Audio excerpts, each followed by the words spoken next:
उफ गॉड घर शिफ्ट करवा बहुत ही टेंशन बहुत सारा काम करने को पड़े पैकिंग्स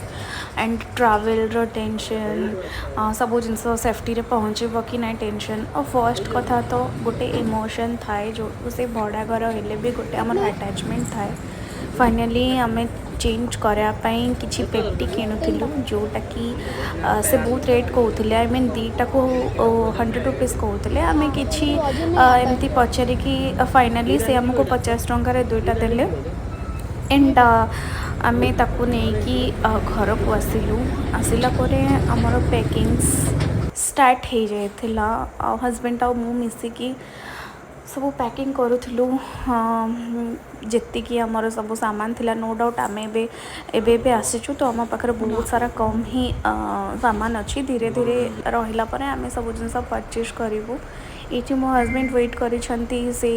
गाड़ी केतेबेले आसीबो गाड़ी आसला परे आमे सब सामान गाड़ी रे रखिया नहीं एंड सब जिनस रखी भी देइथिलु फाइनाली आमे बाहरुछु एटा थिला हमर नुआ घर किछिटा व्यू मु सब जिनस सेटअप कर सारा परे आपण को मोर न्यू होम रो होम टूर निहाती करेबी एंड आपण मैंने भी आपणकर एक्सपीरियंस मो सहित सेयार करूँ